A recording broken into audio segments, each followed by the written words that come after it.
ஓம் சாந்தி 3/12/2025 காலை முரளியின் சாரம். பாபா சொல்றார், இனிமையான குழந்தைகளே, நீங்கள் இப்போது ஹோலியஸ்ட் ஆஃப் தி ஹோலி, புனிதத்திலும் புனிதமான தந்தையின் மடியில் வந்துள்ளீர்கள். நீங்கள் மனதளவிலும் கூட புனிதமானவராக ஆக வேண்டும். கேள்வி: ஹோலியஸ்ட் ஆஃப் தி ஹோலி, புனிதத்திலும் புனிதமான குழந்தைகளின் போதை மற்றும் அடையாளங்கள் என்னவாக இருக்கும்? பதில்: நாங்கள் புனிதத்திலும் புனிதமான தந்தையின் மடியை அடைந்துள்ளோம் என்ற போதை அவர்களுக்கு இருக்கும். நாங்கள் மிக மிக புனிதமான தேவி தேவதைகள் ஆகிறோம். அவர்களுக்கு உள் மனதில் கூட கெட்ட எண்ணங்கள் வர முடியாது. அவர்கள் நறுமணமுள்ள மலர்களாக இருப்பார்கள். அவர்கள் மூலமாக எந்த ஒரு தவறான செயலும் ஏற்பட முடியாது. அவர்கள் உள்முகமாக இருந்து கொண்டு, என்னிடமிருந்து எல்லோருக்கும் நறுமணம் வருகிறதா, என்னுடைய கண்கள் யாரிடமும் மூழ்கி விடுவதில்லையே என்று தன்னையே சோதித்துக் கொள்ளுவார்கள். பாடல்: இறந்தாலும் உன்மடியில். ஓம் சாந்தி. குழந்தைகள் பாடலை கேட்டீர்கள். பிறகு உள்ளுக்குள் சிந்தனை கடலை கடைந்து அதனுடைய அர்த்தத்தை உணர வேண்டும். இறந்தாலும் உன்மடியில் என்று கூறியது யார்? ஆத்துமா கூறுகிறது. ஏனெனில் ஆத்துமா பத்திதமாக தூய்மையற்று இருக்கிறது. பாவனம் என்று கடைசியில்தான் கூறுவார்கள். அல்லது சரீரம் கூட பாவனமாக தூய்மையாக கிடைக்கும்பொழுதுதான் பாவனம் என்று கூறலாம். இப்பொழுதோ நீங்கள் முயற்சியாளர் ஆவீர்கள். தந்தையிடம் வந்து இறக்க வேண்டியுள்ளது என்பதையும் நீங்கள் அறிந்துள்ளீர்கள். ஒரு தந்தையை விட்டுவிட்டு மற்றொருவரிடம் செல்வது என்றால் ஒருவரிடம் இறந்து மற்றொருவரிடம் வாழ்வது. லௌகிக தந்தையின் குழந்தை கூட சரீரம் விட்டார் என்றால் மற்றொரு தந்தையிடம் போய் ஜென்மம் எடுப்பார் அல்லவா? இங்கும் அவ்வாறேதான். இறந்து பிறகு ஹோலியஸ்ட் ஆஃப் தி ஹோலியின் மடியிலே நீங்கள் செல்கிறீர்கள். ஹோலியஸ்ட் ஆஃப் தி ஹோலி, புனிதத்திலும் புனிதமானவர் யார்? தந்தை. மேலும் ஹோலி யார்? சந்நியாசிகள். ஆம், இந்த சந்நியாசிகள் முதலியோரை ஹோலி, புனிதமானவர்கள் என்று கூறுவார்கள். உங்களுக்கும் சந்நியாசிகளுக்கும் இடையே வித்தியாசம் இருக்கிறது.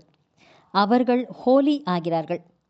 ஆனால் பிறவியோ பிறகும் பத்திதமானவர்களிடம்தான் எடுக்கிறார்கள் அல்லவா? நீங்கள் ஹோலியஸ்ட் ஆஃப் ஹோலி ஆகிறீர்கள். உங்களை ஆக்குபவர் ஹோலியஸ்ட் ஆஃப் தி ஹோலி தந்தை, புனிதத்திலும் புனிதமான தந்தை. அவர்கள், அதாவது சந்நியாசிகள், வீடு வாசலை விட்டுவிட்டு தூய்மையானவர் ஆகிறார்கள். ஆத்மா தூய்மையாக ஆகிறதல்லவா? நீங்கள் சொர்க்கத்தில் தேவி தேவதையாக இருக்கும் பொழுது நீங்கள் புனிதத்திலும் புனிதமானவர் ஆகிறீர்கள். உங்களுடைய இந்த சந்நியாசம் எல்லையற்றதாகும். அவர்களுடையதோ எல்லைக்குட்பட்டதாகும். அவர்கள் ஹோலி ஆகிறார்கள், புனிதமானவர் ஆகிறார்கள். நீங்கள் புனிதத்திலும் புனிதமானவர் ஆகிறீர்கள். நாமோ புது உலகிற்கு செல்கிறோம் என்று புத்தியும் கூறுகிறது. அந்த சந்நியாசிகள் வருவதே ரஜோ நிலையில்தான். வித்தியாசம் உள்ளதல்லவா? ரஜோ நிலை எங்கே? சத்தோ பிரதானமான நிலை எங்கே? நீங்கள் புனிதத்திலும் புனிதமானவர் மூலமாக ஹோலியஸ்ட் ஆகிறீர்கள். அவர் ஞான கடலும் ஆவார், அன்பு கடலும் ஆவார். ஆங்கிலத்தில் ocean of knowledge, ocean of love என்று கூறுகிறார்கள். உங்களை எவ்வளவு உயர்ந்தவராக ஆக்குகிறார்! அப்பேற்பட்ட உயர்ந்ததிலும் உயர்ந்த ஹோலியஸ்ட் ஆஃப் தி ஹோலியை வந்து பத்தித்தர்களை பாவனமாக ஆக்குங்கள் என்று அழைக்கிறார்கள். பத்தித்தமான உலகத்தில் வந்து எங்களை புனிதத்திலும் புனிதமானவர் ஆக்குங்கள் என்று அழைக்கிறார்கள். எனவே நமக்கு யார் கற்பிக்கிறார் என்று குழந்தைகளுக்கு அந்த அளவு போதை இருக்க வேண்டும். நாம் என்ன ஆகப் போகிறோம்? தெய்வீக குணங்களையும் தனக்குள் தாரணை செய்ய வேண்டும். பாபா, எங்களுக்கு மாயையின் புயல்கள் நிறைய வருகிறது என்று குழந்தைகள் எழுதுகிறார்கள். எங்களை மனதின் அளவில் கூட தூய்மையாக இருக்க விடுவதில்லை. நாம் ஹோலியஸ்ட் ஆஃப் ஹோலியாக ஆக வேண்டும் என்றிருக்கும் பொழுது ஏன் இது போன்ற தீய எண்ணங்கள் வருகின்றன? தந்தை கூறுகிறார், நீங்கள் இப்பொழுது முற்றிலுமே அன்ஹோலியஸ்ட் ஆஃப் அன்ஹோலி ஆகியுள்ளீர்கள். அதாவது தூய்மை இழந்த நிலையிலும் வெகுவாக தூய்மை இழந்து இருக்கிறீர்கள். அநேக பிறவிகளுக்கு கடைசியில் இப்பொழுது தந்தை மீண்டும் உங்களுக்கு தெளிவாக கற்பிக்கின்றார். எனவே நாம் என்னவாக ஆகிக் கொண்டிருக்கிறோம் என்ற இந்த போதை குழந்தைகளின் புத்தியில் இருக்க வேண்டும். இந்த லட்சுமி நாராயணரை இதுபோல ஆக்கியது யார்? பாரதம் ஸ்வர்க்கமாக இருந்ததல்லவா? இப்போது பாரதம் தமோ பிரதானமாக இழிந்த நிலையில் உள்ளது. மீண்டும் இதை நாம் ஹோலியஸ்ட் ஆஃப் ஹோலியாக ஆக்குகிறோம். ஆக்குபவரோ அவசியம் வரவேண்டும் அல்லவா?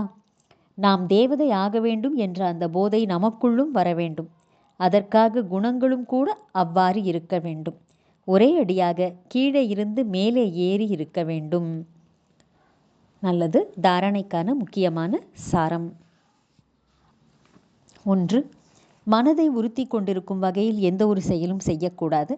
முழுமையான நறுமணமுள்ள மலர்களாக ஆக வேண்டும். தேக அபிமானத்தின் துர்நாற்றத்தை நீக்கிவிட வேண்டும். 2. நடத்தையை மிகவும் ராயலாக கௌரவமானதாக வைத்து கொள்ள வேண்டும். புனிதத்திலும் புனிதமானவர் ஹோலியஸ்ட் ஆஃப் தி ஹோலி ஆவதற்கான முழுமையான முயற்சி செய்ய வேண்டும். பதவி கீழானதாக ஆகும் வகையில் உங்கள் பார்வை இருக்கக்கூடாது. வரதானம். அவநம்பிக்கை என்ற சிதையின் மீது அமர்ந்துள்ள ஆத்மாக்களுக்கு புதிய வாழ்க்கையின் தானம் தரக்கூடிய திரிமூர்த்தி பிராப்திகளால் நிரம்பியவர் ஆகுக. அவநம்பிக்கை என்ற சிதையின் மீது அமர்ந்துள்ள ஆத்மாக்களுக்கு புதிய வாழ்க்கையை தானமாக கொடுக்கக்கூடிய திரிமூர்த்தி பிராப்திகளால் 3 விதமான பிராப்திகளால் நிரம்பியவர் ஆகுக. விளக்கம். சங்கம யுகத்தில் பாபா மூலம் குழந்தைகள் அனைவருக்கும் சதா எவர் ஹெல்தி, வெல்தி மற்றும் ஹாப்பியாக, அதாவது சதா ஆரோக்கியமாக, செல்வம் நிறைந்தவராக மற்றும் மகிழ்ச்சியாக இருப்பதற்கான திரிமூர்த்தி வரதானம் கிடைத்துள்ளது. குழந்தைகளில் இந்த 3 பிராப்திகளால் யார் சதா நிரம்பியவராக இருக்கிறார்களோ அவர்களின் குஷியின் அதிர்ஷ்டம் நிறைந்த மலர்ந்த முகத்தை பார்த்து மானிட வாழ்க்கையில் வாழ்வதற்கான ஊக்கம், உற்சாகம் வந்துவிடுகிறது. ஏனென்றால் இப்போது மனிதர்கள் உயிரோடு இருந்தாலும் அவநம்பிக்கை என்ற சிதையின் மீது அமர்ந்திருக்கிறார்கள்.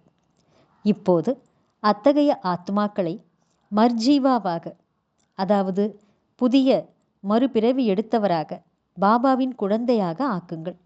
புதிய வாழ்க்கையின் தானத்தை கொடுங்கள். சதா நினைவிருக்கட்டும், இந்த 3 பிராப்திகள், ஆரோக்கியமாக இருப்பது, செல்வம் நிறைந்தவராக இருப்பது மற்றும் மகிழ்ச்சியாக இருப்பது என்ற 3 பிராப்திகள் நமது பிறப்புரிமையாகும். இந்த 3 தாரணைகளுக்காகவும் இரட்டை அடிக்கோடிடுங்கள். ஸ்லோகன். விடுபட்டவராகி மற்றும் அதிகாரியாகி கர்மங்களை செய்வதுதான் பந்தன் முக்து நிலை ஆகும். நல்லது. இனிமையிலும் இனிமையான, வெகு காலம் கழித்து காணாமல் போய் மீண்டும் தேடி கண்டெடுக்கப்பட்டுள்ள செல்லமான குழந்தைகளுக்கு தாயும் தந்தையுமான பாப்தாதாவின் அன்பான நினைவுகள் மற்றும் காலை வணக்கம். ஆன்மீக குழந்தைகளுக்கு ஆன்மீக தந்தையின் நமஸ்காரம். ஆன்மீக தந்தைக்கு ஆன்மீக குழந்தைகளின் நமஸ்காரம். அவ்யக்த சமிக்கை. இப்பொழுது சம்பன்னம் மற்றும் கர்மாத்தீத் ஆவதற்காக ஆர்வத்துடன் செயல்படுங்கள். கர்மாத்தீத் என்பதன் அர்த்தம் என்னவென்றால் அனைத்து விதமான எல்லைக்குட்பட்ட சுபாவ சமஸ்காரங்களில் இருந்து விடுபட்டு விலகி இருத்தல். எல்லைக்கு உட்பட்டது என்றால் பந்தனம், எல்லைக்கு அப்பாற்பட்டது என்றால் பந்தனம் அற்ற நிலை. பிரம்மா பாபாவுக்கு சமமாக இப்போது எல்லைக்குட்பட்ட எனது என்பதிலிருந்து விடுபடுவதற்கான அவ்யக்த தினத்தை கொண்டாடுங்கள். இதைத்தான் அன்பின் நிரூபணம் என்று சொல்வது. இதைத்தான் அன்பின் நிரூபணம் என்று சொல்கிறோம். நல்லது. ஓம் சாந்தி.